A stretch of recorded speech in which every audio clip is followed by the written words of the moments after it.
Hi everyone, it's Lindsay and welcome back to another video. Today I have 3 different fun and easy ways to use the new flocking sheets from Thermoweb. Now these come in a variety of colors. I have all of them here. They go in rainbow order from red to purple, and then you also have a black and a white, which you would think would be like, well, what do you want black flock for? But it's so much fun to use, and that is actually the one I use the most, which I will tell you how later in this video. Here's a closer look at all the colors. They're very bright, they're very fluffy, and they are a lot of fun to play around with.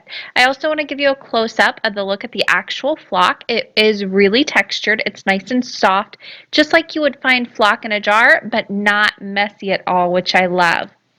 So the first thing I'm going to do with this is make my own custom background. Now you can do this on die cuts, you can do this on anything you want.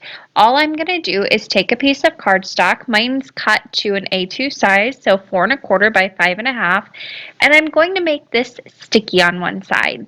I'm using adhesive sheets from scrapbook.com. You can also use adhesive that Thermoweb offers, just any kind of adhesive, but it needs to be kind of a dry adhesive so it's nice and sticky whenever you stick anything to it. And I'm just going to cover my entire sheet with that. I like these scrapbook.com adhesive sheets because they're nice and big. These are 8 1/2 by 11.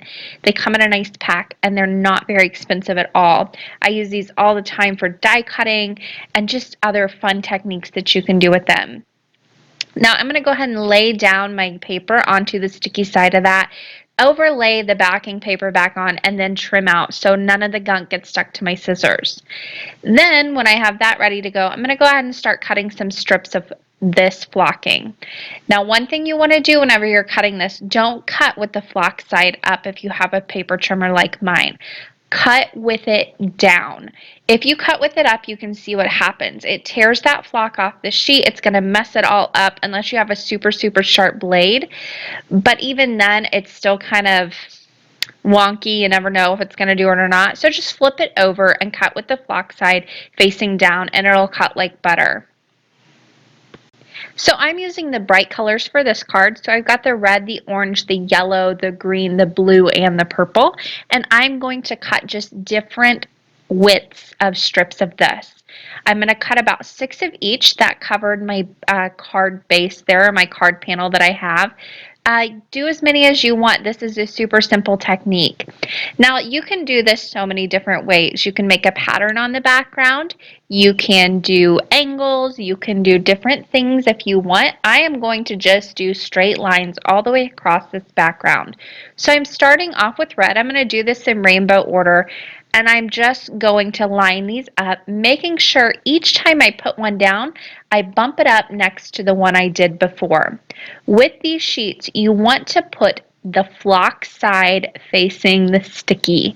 It is opposite of what you do with the foil. The foil, you want the pretty side up. The flock, you want the pretty side down, facing that adhesive.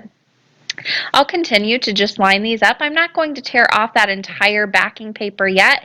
It'll get stuck to everything if I do. And once these are stuck down, they are stuck in place for good. So you want to make sure you get them lined up and then give them a good press. Even if they aren't stuck down permanently and you do peel them up a little bit, it can leave behind flock residue. This comes off pretty easily for a small little layer, but you want to go ahead and make sure that you are getting this exactly where you want it the first time. I'm trying to make sure that I mix up the widths here that I'm putting down, so no two huge ones going next to each other, no super small ones all going down in one spot, mixing it up. Then once I have that all down, I'm going to go ahead and put this into my die cutting machine just for the pressure. I also put a piece of scrap paper over the top of that just so I don't get any cut marks in it. But go ahead and put that down into your cutting machine and run it through a few times. This is really going to press that flock into the adhesive and everything's going to stick super nicely. Then you just start peeling it away. I like to pull these pieces straight back on themselves. I did have a few that ripped a little bit that didn't want to come up. That is my die cutting machine going out on me. It's over 10 years old at this point. It's time for a new one. And the pressure just isn't what it used to in certain isn't what it used to be in certain spots. If that happens to you, just pick at it and pull it up. It will come up. It's just certain spots that didn't get enough pressure. So I'll go ahead and peel those up and continue on up the rest of this card panel here. The rest of them I just peel straight back on themselves, and you don't want to be uncertain about it. Do it not forcefully, but give it a good tug. It's going to feel like it doesn't want to come up, but it will, and all that flock is going to stick down to the adhesive. It's not going to go anywhere. It's not going to scratch off. You can see I was scratching those pieces with my nail, and it didn't damage any of the other flock at all. It is stuck where it is, and it's gorgeous and super soft. This is a great technique to use to just color different die cuts if you wanted to. A lot of different things you can do with this. Layer up some of these colors, do different patterns. It really is a lot of fun to play around with, and it sticks so well. Those adhesive sheets are not too expensive at all, so you can really have fun and play around with this and just experiment. There is a closer look at my background all ready to go. I did cut this down a little bit, but you can see how nice and soft it looks. It is so fun. Such a fun and bright, colorful background. So for that bright and colorful background, I grabbed the new Llama Stamp Set from Joy Claire. I absolutely adore this stamp set, and I've used it before. Very similar what I did with that background too. I will leave that video link down below, but I did my background with cardstock for those. But I went ahead and just quickly stamped out a little scene here. I used the cactus pinata, and I just drew in a little string, which I wanted to keep in the video in case you wondered where that string came from. Not included in the stamp set, but it's super easy to draw with a black pen because the stamp set already has a hand-drawn look. You don't have to be too careful with it. So I added that little string, and then it was time to color. I am using this marker set from Leisure Arts. These are the double-ended markers. Joy Claire is partnering with Leisure Arts in the coming months, so they sent me these for free to try out. These I would compare to like kids markers. They're super cheap. You're not going to get great blending with them, but for quick backgrounds like this, as long as you're careful with them and you don't go over it too many times, you can get some nice coloring with them. I wouldn't suggest these for super detailed blending or anything like that, or some realistic coloring, but just for quick, bright, fun colors like what I'm doing here. These are great and they're cheap, and my kids can use them too, and I don't have to worry about wasting a ton of money if, you know, the colors run out or my kids ruin a tip or whatever. These would also be great just for kids in general to have some fun and maybe color alongside you if you don't want them using your good markers. I did go ahead and color match these colors to what I used on my background as well.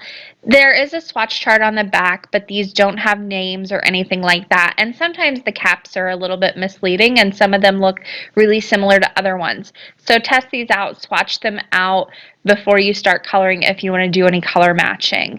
But there is a closer look at the finished card. I matted that panel with a little bit of black cardstock, attached everything to an A2 card base. I absolutely love that sentiment. It's so much fun, and this card is just so bright and colorful, it makes me happy. So there's way number one to use the flocking sheets. Let's go on to way number two. Now this is super similar to what I did. I'm actually going to create my sentiment with the flock and have a flock sentiment on my card.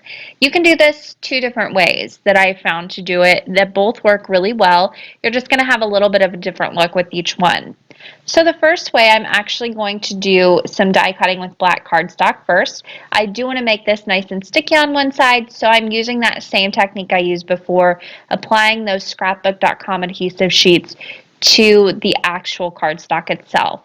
Then I'll go ahead and die cut that sticky piece of cardstock with a hang in there die. This is from Altenew. It's one of my favorite sentiment dies, nice and bold and big. You don't need much else on a card except a fun background, which I'll show you how I made later.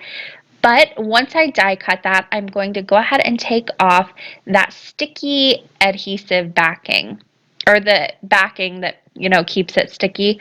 I'll go ahead and take that off, and then with the sticky side facing the flock, I'm going to go ahead and place that down. So whenever you're die cutting, make sure you die cut it in the orientation where the sticky side is going to be facing up. Then you can go ahead and place that sticky side right down into the flock. And again, we're going to run this through the die cutting machine to get it to stay there. I run it through back and forth a few times just to make sure everything is nice and pressed into that adhesive. It's not going to go anywhere.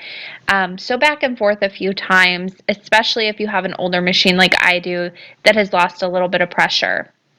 Now, once I've run that through, it's time to go ahead and peel this up. It is going to feel like you need to tug it a little bit more, harder, I guess you could say, but it will come up and it's not going to rip on you. Just take your time and peel it up, and there you've got this gorgeous flock die cut sentiment ready to go on your card.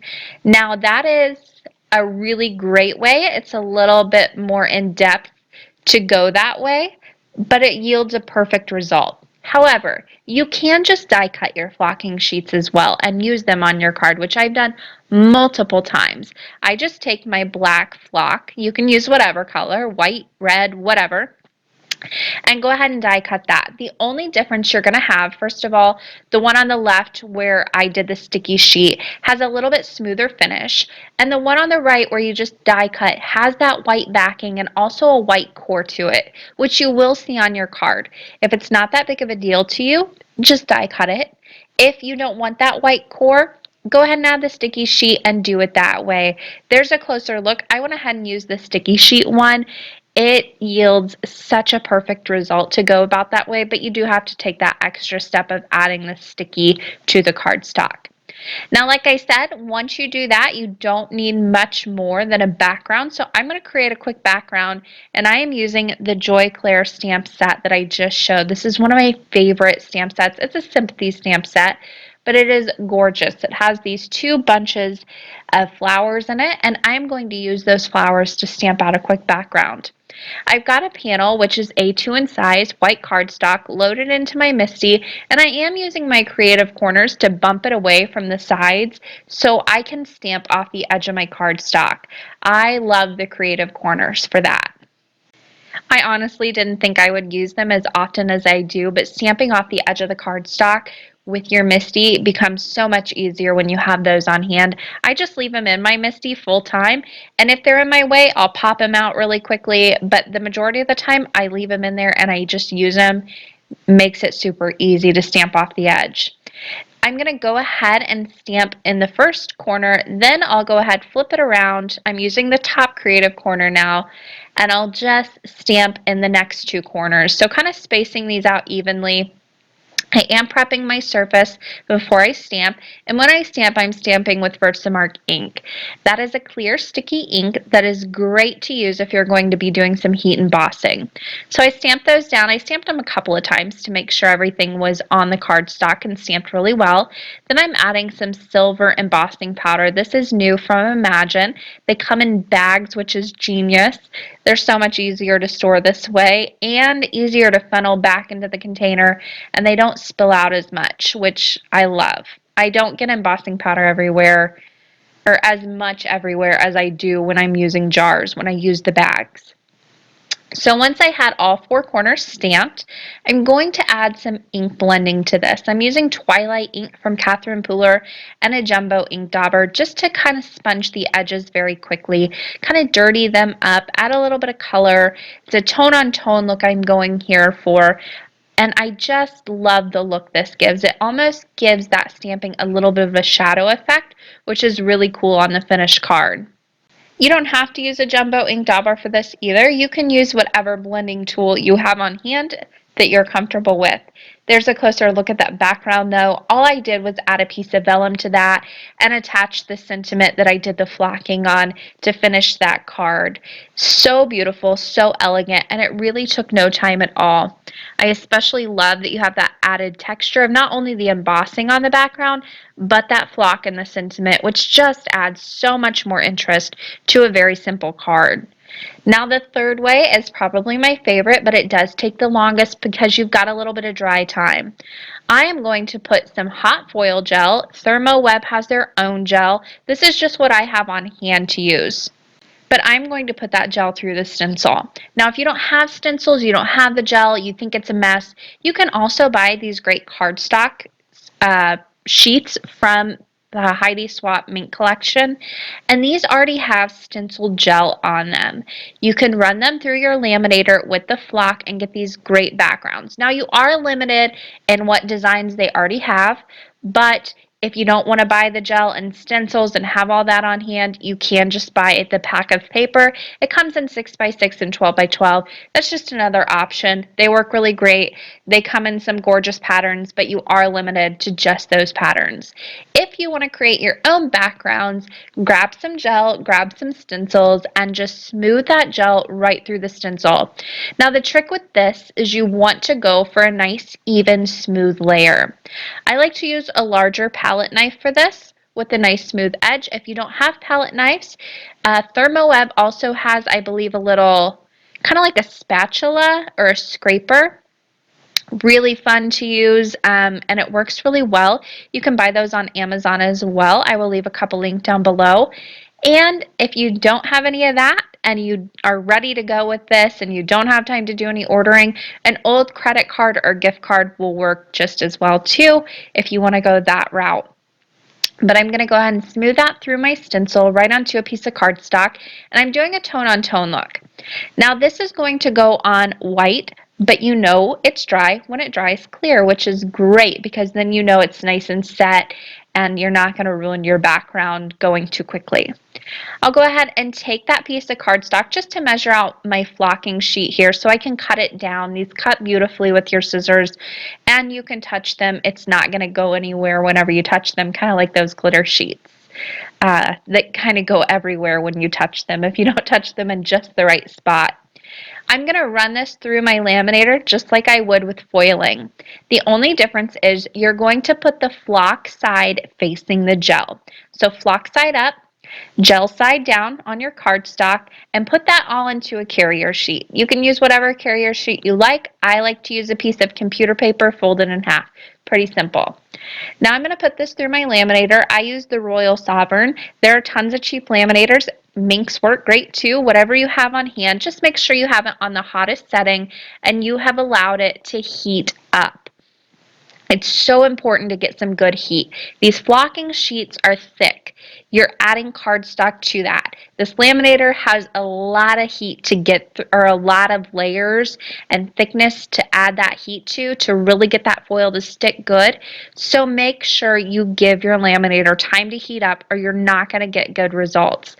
I actually like to put mine through once horizontally and then I flip it and go once vertically. You can do it both horizontally both times. I don't know why I flip it. I feel like I get better coverage that way.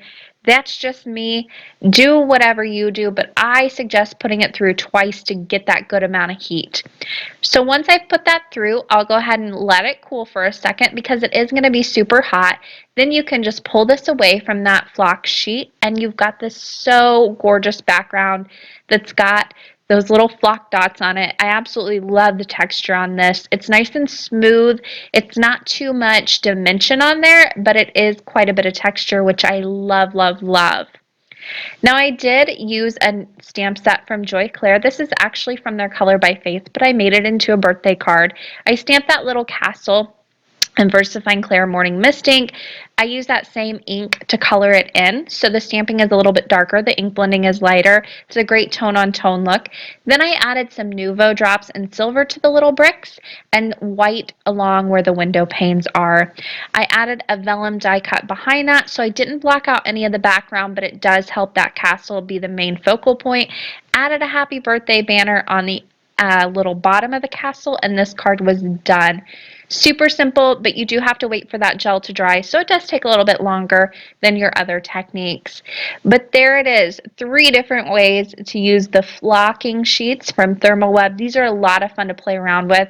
I hope I shared some new ways to use them and inspired you guys, but that is going to do it for me today. I hope you guys enjoyed this video. There are going to be links down below for all the supplies I used and for more videos from me. If you haven't subscribed to my channel, don't forget to do that. Happy crafting, everyone.